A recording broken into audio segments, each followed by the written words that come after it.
आखिर ये D schooling the society है क्या? दैट्स वन थिंग कि स्कूल इज़ ऑप्शनल। आप स्कूल मैंडेटरी नहीं है। हमारे वालिदैन बच्चे को 6 महीने पे डाल देना स्कूल में, विद इन 1 जनरेशन हमारे वालिदैन ये यकीन कर लेंगे कि हमारा बच्चा स्कूल के बगैर चल भी नहीं सकता। हम कितना ज़्यादा डिपेंडेंट हो गए and we are unable to decide for our own child. 90% attendance, is that even realistic? तो 90% तो मैं फिर करें, एक आध स्कूल में 98% भी है। We are not expert to handle our kids. Like we don't have that particular knowledge. बच्चा जो है वो हर वक्त सीख रहा होता है, हर वक्त। इस प्रोसेस को हम द मिनट हम किसी प्रोफेशनल के हाथ में दे देते हैं ना, उसकी अपनी लर्निंग रुक जाती है। यूजुअली पेरेंट्स अपने बच्चों के लिए परेशान होते हैं कि कौन सा स्कूल ढूंढें, कैसे स्कूल ढूंढें, मगर आज हमारे साथ एक ऐसी गेस्ट मौजूद है जो कह रही है कि सोसाइटी को ही डी स्कूल कर दो। सोसाइटी को डी स्कूल कैसे? Today we have Sameera Hashim, parent coach and home schooling mentor with us to discuss कि आखिर ये डी स्कूलिंग द सोसाइटी है क्या। अस्सलाम वालेकुम समीरा। वालेकुम सलाम मीनेश। कैसी हैं आप? अल्लाह का लाख लाख शुक्र। आप कैसी हैं? मैं ठीक, अल्लाह का शुक्र। Thank you so much for taking out time. और ये जो आपने एक शोशा छोड़ा है, जो एक शॉकिंग टर्म यूज़ किया है, मुझे बताएं कि आखिर ये डी स्कूलिंग द सोसाइटी है क्या? What's the definition behind it? Schooling as a phenomena, अगर हम इसको बात करें, स्कूलिंग बहुत एक लेटेस्ट इन्वेंशन है हमारी सोसाइटी के अंदर। इसकी तारीख़ में अगर हम जाएँ तो कोई 300 साल पुरानी है।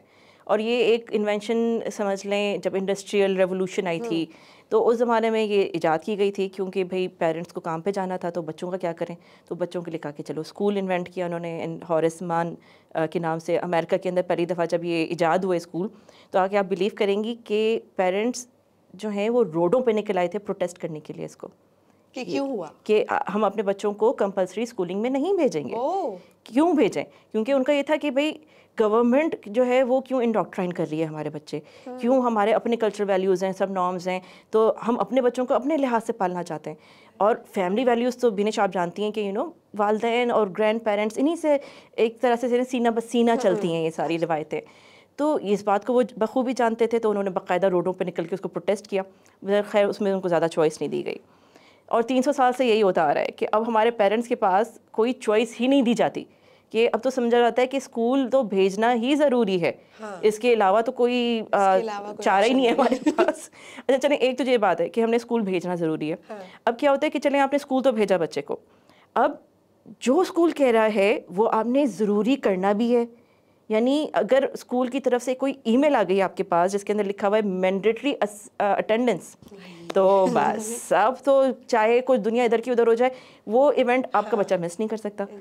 अब उसके क्या कॉन्सिक्वेंसेस होंगे, क्या नताइज निकलेंगे अगर बच्चे ने वो एक्चुअल में मिस कर दिया, ये सोच ही वालिदैन के लिए जो है वो बड़ी खौफनाक होती है कि भाई they don't want to find out कि क्या होगा बच्चे के साथ। अगर जाहिर सी बात है बच्चा आपका रोजाना ईमेल आ गई तो वो फिर क्या कहते हैं उसको कि बस डन हो गया, अब आगे बहस नहीं। इनफैक्ट आप आई एम श्योर आपको इस तरह की ईमेल्स आई होंगी स्कूल की तरफ से, तो जब वो आती है ऐसी कोई ईमेल आती है तो मेरा तो दिल धक धक शुरू हो जाता है ना। आई एम लाइक क्या होगा उसमें, लाइक वी हैव कॉन्फिडेंस कि हमारा बच्चा ऐसा वैसा कुछ नहीं करेगा या ऐसी कोई डिमांड नहीं होगी, but still those emails do give me anxiety. Exactly, and I think this is something जो मेरे ख्याल बहुत सारे पेरेंट्स को शेयर करेंगे ये एक्सपीरियंस।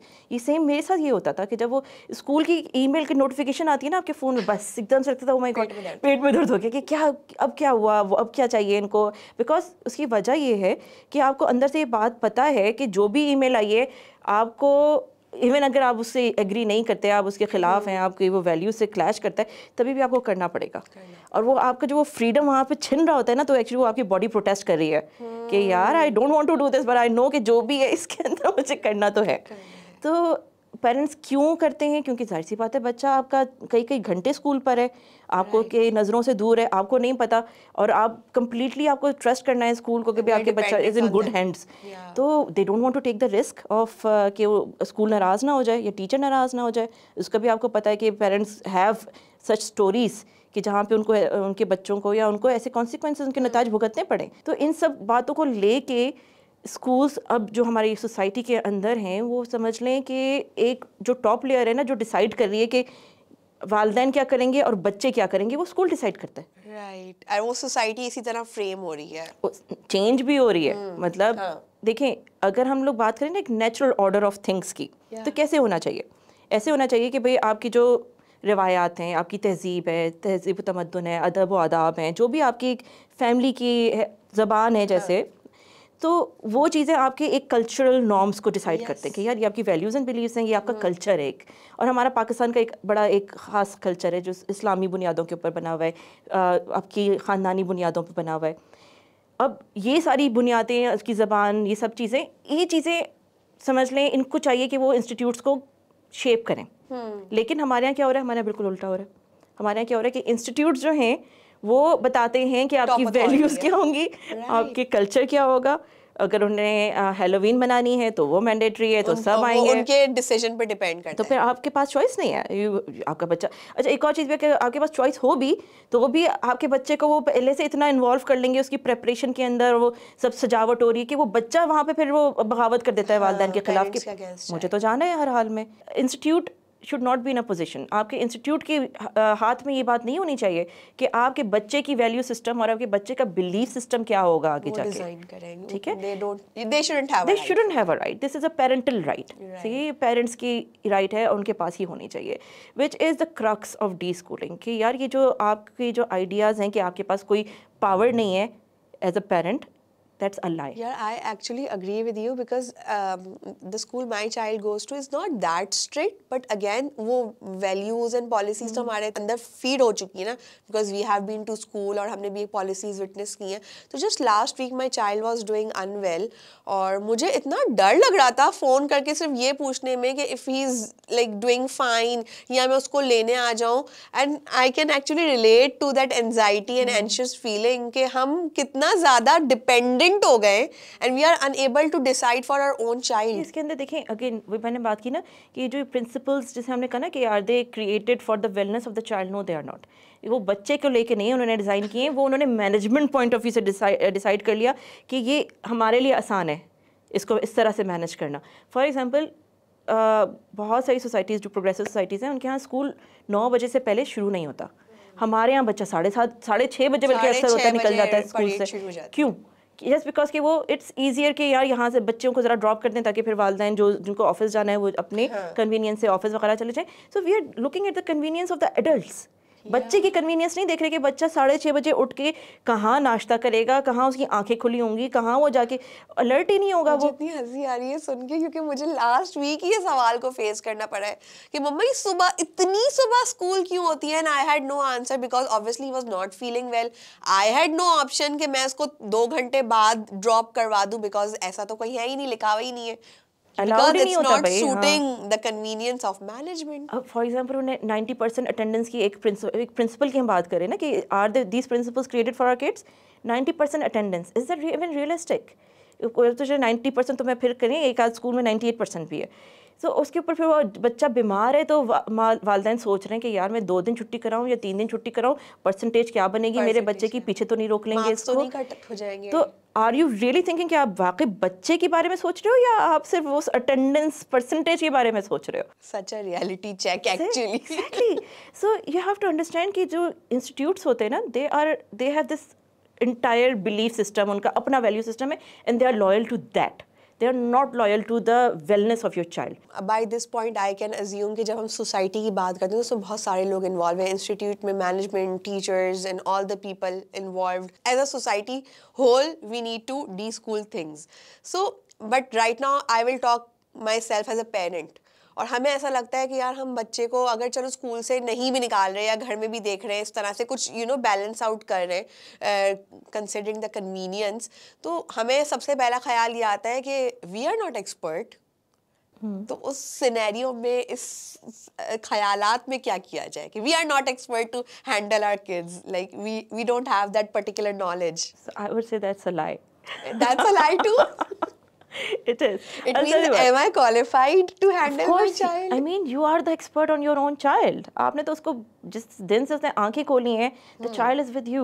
आपको तो उसकी नफ्स का पता है, उसको you are the expert. Every mother is the expert on their own kid. No one else is. अब देखिए जो हमने de-schooling की बात की ना, de-schooling का जो मेन I would say जो आइडिया है वो क्या है कि इंस्टीट्यूट्स जो हैं, जितने भी इंस्टीट्यूट्स आपको नज़र आएंगे अपने इर्द गिर्द, they are created with a system.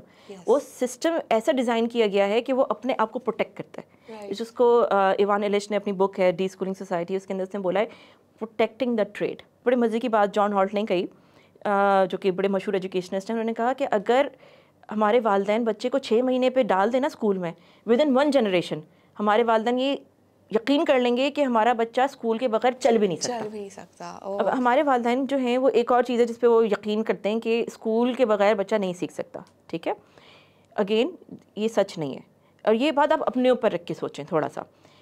ज़िंदगी में जो काम की चीज़ें कि यार मुझे ये ज़िंदगी में करना है, या मुझे लाइट बल्ब बदलना है अपने घर का, कैसे बदलेंगी?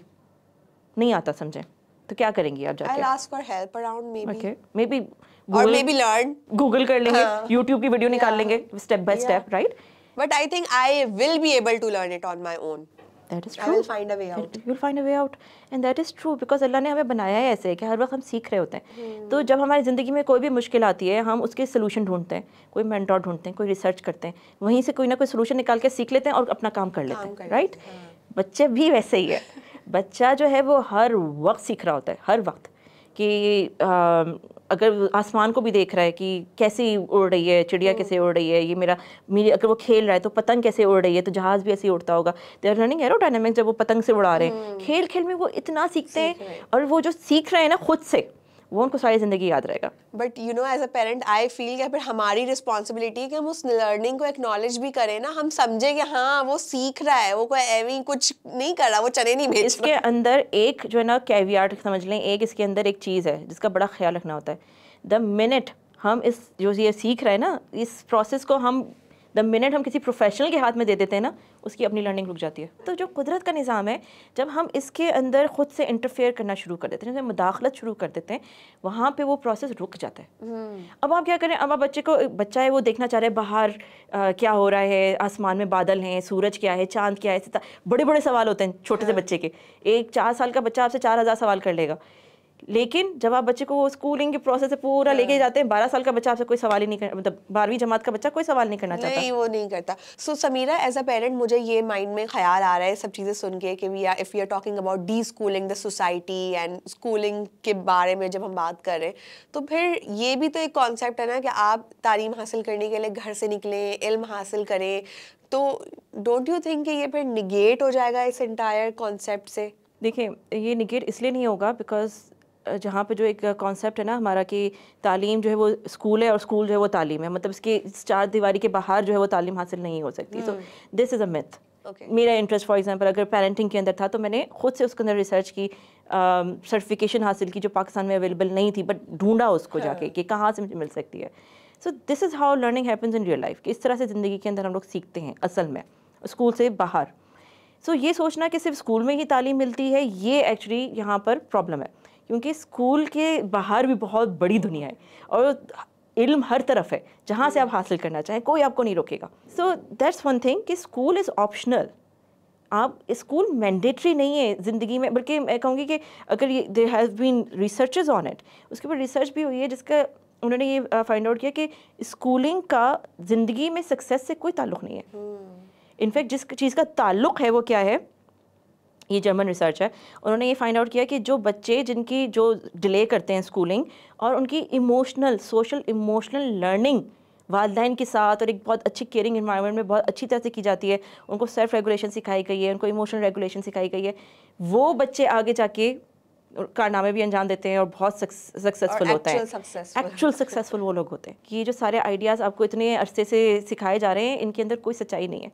आपका बच्चा अगर 12 साल तक स्कूल नहीं जाएगा, उस एक इम्तिहान की तैयारी 12 साल तक नहीं भी करेगा, सिर्फ 6 महीने पहले 10 महीने पहले उस इम्तिहान के लिए तैयारी कर लेगा तो भी कर लेगा, फिर भी वो मेडिकल का एग्जाम पास करने की सलाहियत रखता है। बिल्कुल रखता है।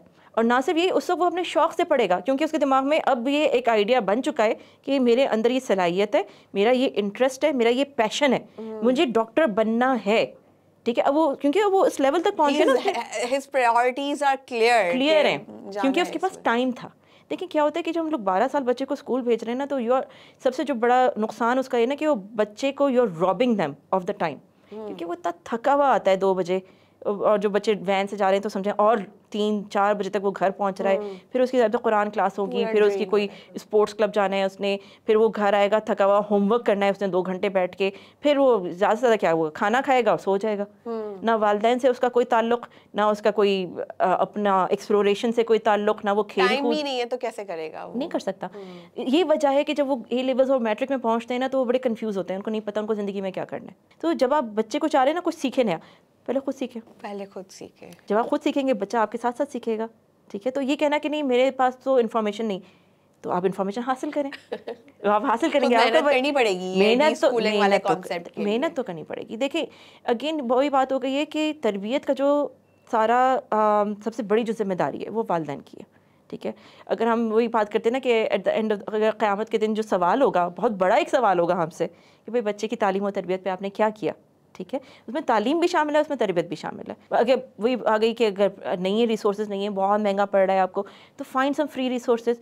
इतने ज़बरदस्त रिसोर्सेज हमारे यहाँ मौजूद हैं। फॉर एग्जांपल ये लियारी के अंदर फुटबॉल की ज़बरदस्त टीमें हैं, अगर आप वहाँ पे जाएँ you don't have to pay them anything. अच्छा, मुझे यही बात से मैं इसलिए अग्री कर रही हूँ क्योंकि various times we see this on social media that kids coming from that background are making names and they had limited resources and they managed it somehow along with the help of their trainers या जो भी help and parents community. Exactly, community comes in.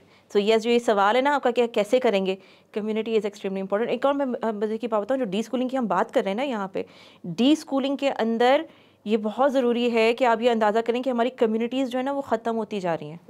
क्यों? कि बस वही बच्चा school जा रहा है, कोई टाइम नहीं है, वालिदैन के पास टाइम नहीं है, वालिदैन भी बस उसी एक छोटे से ग्रुप तक महदूद हैं जो उनके स्कूल का ग्रुप है। आसपास क्या हो रहा है, दूध वाले का नाम क्या है, आपके सब्जी वाले का नाम क्या है, ये एक ज़माने में पता होती थी। कन्वर्सेशंस अब नहीं होती, मतलब हम अपनी हाउस हेल्प से बात नहीं कर रहे बिकॉज़ ना उसके पास टाइम है ना हमारे पास टाइम है। Need to get connected with all of this people, क्योंकि आपकी अपनी कम्युनिटी में आपको इतने लोग मिल जाएंगे जो आपके बच्चे को फ्री पढ़ाने को तैयार होंगे। और अभिनेश जो एक बड़ी बात है ना इसके अंदर, मुझे खुद बड़ा टाइम लगा। आई वुड से कि मैंने अपने आप को एजुकेट किया, मैंने कोर्सेज लिए, सर्टिफिकेशंस ली, 2 साल I would say it took me to take the decision to finally take my कि अच्छा बस अब मुझे निकालना है इसको सिस्टम से। अब मैं इस सिस्टम को बर्दाश्त नहीं कर सकती, बहुत ज़्यादा हो गया। तो इसमें टाइम लगता है, अपने आप को टाइम दें, लेकिन सोचें ज़रूर इस बारे में कि अपने आप को कैसे डी स्कूल कर सकते हैं। What is that one thing, 1 or 2 examples which actually made you to go towards it? Yes, definitely. देखिए मेरे केस के अंदर तो बड़ा नेगेटिव एक एक्सपीरियंस आई वुड से, अल्लाह हर बच्चे को बचाए। Bullying is very common in our schooling, especially schools के अंदर, बल्कि इतनी कॉमन हो गई है कि बहुत सारे पेरेंट्स उसको समझते हैं राइट ऑफ पैसेज। क्या बुली तो होगा ही बच्चा, लर्निंग है, toughen up, we are toughening them up. नहीं, ऐसा कुछ नहीं होता। बुलिंग जो है ना आपकी सेल्फ एस्टीम को ख़त्म कर देती है। I myself was bullied at school, so I know that it's not a pleasant experience. So same thing happen with my kid, my middle born, और वो तो you wouldn't believe was being bullied by the teachers. अब होता है कि जाहिर सी बात है, जब आप पेरेंट और टीचर्स के बीच में आपने गैप भी तो इतना रखा हुआ है ना स्कूलों ने, एडमिनिस्ट्रेशंस ने, कि आपको पता ही नहीं कि स्कूल में क्या हो रहा है, रीच आउट भी नहीं कर सकते आप, कुछ भी नहीं कर सकते। एंड होता है कि जब आप इतनी साइलों में रखेंगे तो द टीचर रीन सुप्रीम, वो चाहे जैसे भी करें बच्चे को, आपको कुछ नहीं पता चल रहा, parent is absent because the school is saying कि education is none of your business, it's our business. ठीक है, तो दिस इज़ व्हाट हैपेंड। वो फिर बेचारा बच्चा रोज़ रो रहा था, रोज़ रो रहा है। तो मेरी तो ये इल्तिजा है पेरेंट्स के साथ कि भाई अगर आपका बच्चा रोज़ रो रहा है स्कूल जाते हुए, प्लीज़ इन्वेस्टिगेट करें, कुछ ना कुछ गड़बड़ हो रही है।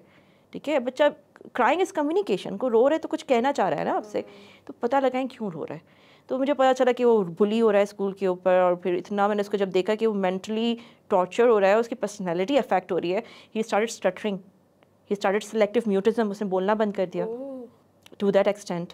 तो वहाँ पे तो फिर मेरे लिए वो खतरे की घंटी बज गई थी। मैंने कहा नहीं बस अब बहुत हो गया, आई हैव टू इन्वेस्टिगेट किया, and then they were not cooperating as well कि नहीं ये तो बिल्कुल सही हो रहा है, जो भी हो रहा है बच्चे के साथ वो डिजर्व करता है। मैंने आपसे कहा था ना कि बच्चे की वेलनेस उनकी प्रायोरिटी नहीं होती, उनकी होती है कि बस पूरी क्लास। आप कैसे कह सकते हो कि बच्चा बुलिंग डिजर्व करता है? नो मैटर अगर वो नहीं भी पढ़ रहा है या कुछ भी ऐसी सिचुएशन है, तो आप ये तो नहीं कह सकते। पर ये भी बात है ना अभिनेश की, ऑनेस्टली अभी स्कूलिंग इतना बड़ा बिजनेस बन गया है, it's a $multi-billion industry, right? इतना पैसा है यहाँ के, of course it's attracting a lot of people, opening up new businesses as well. So where is the check and balance? कौन कर रहा है चेक एंड बैलेंस? कोई भी नई पॉलिसी आ जाती है, पेरेंट्स के ऊपर इम्पोज कर दी जाती है, parents have no choice. We have stopped questioning only ना कि हम क्यों सवाल करें, वो हमारी अगेन जो आपने कहा कि बच्चे की वेलनेस के लिए, तो हमने मान लिया है कि वो बच्चे की वेलनेस के लिए। मैं आपको एक और बात बताऊं, देखिए स्कूल करते हैं डिवाइड एंड रूल, ठीक है, is just another of the strategy कि वो क्या करेंगे कि एक पेरेंट को बुलाएंगे अलग से, उस पेरेंट से अलग से, अच्छा आपको भी ये प्रॉब्लम है, और किसी को पता नहीं लगने देंगे कि सबका एक ही प्रॉब्लम चल रहा है। तो ये this is a big problem that's going on. एक और जो क्वेरी मेरे माइंड में आ रही है वो ये कि जब हम डी स्कूलिंग की बात कर रहे हैं तो हमारे माशरे में यूजुअली इस तरह की पढ़ाई, होमवर्क, ये सब माँ की जिम्मेदारी होती है। So when we talk about deschooling तो हमारी माएँ तो फिर ये सोचने लग जाएंगी कि अब ये सारा जिम्मेदारी भी हमारी ही है, how will we able to do that considering our other responsibilities? Vinesh, actually तो मेरा ख्याल है कि डी स्कूलिंग के बाद वालिदैन अपने आप को बड़ा फ्री महसूस करेंगे।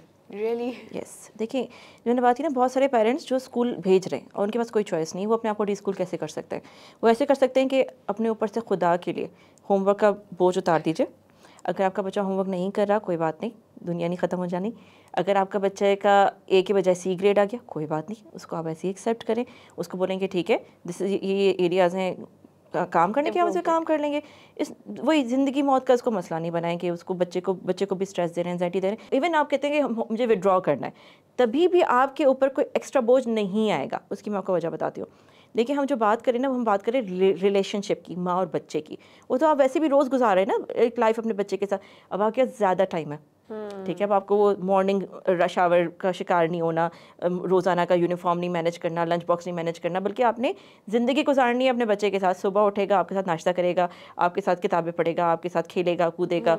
अच्छा, हर वक्त बिल्कुल आपने बच्चे के ऊपर भी नहीं रहना, बिकॉज वो तो फिर बच्चा और वो वही हो जाएगा, वापस फंसा हुआ महसूस करेगा अपने आप को। वो भी नहीं करना आपने, बल्कि एक बहुत ही खुले डले माहौल में कि आपने बच्चे को आज़ादी भी देनी है, बच्चे की चॉइस का एहतराम भी करना है, बच्चे की इंटरेस्ट का एहतराम करना है, बच्चे को की इंटरेस्ट को फॉलो करना है। And eventually I think when we start into it तो वो बैलेंस आ ही जाता है और चीज़ें बाय टाइम। इसको हम लोग कहते हैं डी स्कूलिंग पीरियड, जिसको हम कहते हैं कि अगर आपका बच्चा फ़र्ज़ करें 5 साल गया है ना स्कूल, तो आपने 5 महीने कुछ नहीं करना। अच्छा, कुछ भी, इसको डी स्कूलिंग पीरियड कहलाता है। सो समीरा, व्हेन यू सेड ना कि हम लाइक 12 साल के बाद बच्चा अगर मेडिकल का एग्जाम दे सकता है या इंजीनियरिंग का दे सकता है, बट हमारे यहाँ तो ये कॉन्सेप्ट है ना कि फैक्ट्री बन जाती है इंस्टीट्यूट के तौर पे, एंड इस बैच में इतने निकलेंगे, हमारे मुल्क को इतने डॉक्टर्स की ज़रूरत है, बैचेस की सूरत में वो निकल रहा है हर्ट के हर्ट। बट हम ये भी देख रहे हैं कि फिर या तो वो जॉबलेस जा रहे हैं वो बच्चे, या फिर वो ठेला लगा रहे हैं और उसको ग्लोरीफाई कर रहे हैं कि एक इंजीनियर ने बन कबाब का स्टॉल लगा दिया। So what's your take on this?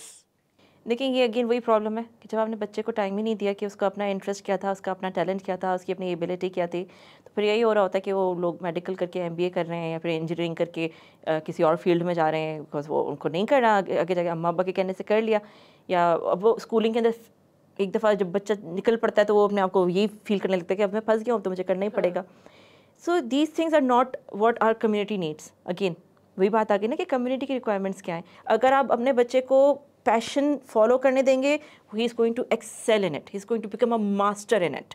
अगर आप बच्चे को फोर्स करके अपनी मर्जी के अपने अधूरे ख्वाब उससे पूरे करवाने हैं आपने, तो कर तो देगा वो, क्योंकि वो तो सही बात है ना, हमने शुरू में बात की थी कि बच्चे का तो सर्वाइवल ही डिपेंडेंट है अपने पेरेंट्स के ऊपर, वो तो कर देगा आपको खुश करने के लिए।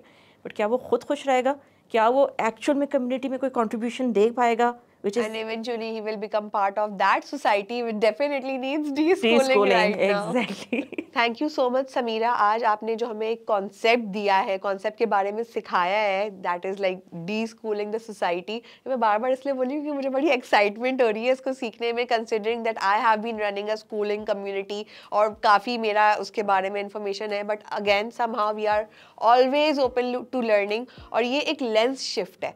So are you ready to learn something about de-schooling the society? It's all about challenging your limited beliefs. हमें ज़रूर बताइएगा आपका कौन सा limited belief है और आप उसको challenge करने के लिए ready हैं कि नहीं। That's a dare from Team Momcast to you and from Sameera as well. Thank you Sameera for joining in. अगर आपने कुछ सीखा है तो हमसे ज़रूर शेयर करिएगा, और अगर आपको ये एपिसोड अच्छा लगा तो लाइक करें, शेयर करें और ये इन्फॉर्मेशन आगे बढ़ाएं ना, हमारी हेल्प करें। थैंक यू सो मच, मिलते हैं बहुत जल्द। अल्लाह हाफ़िज़।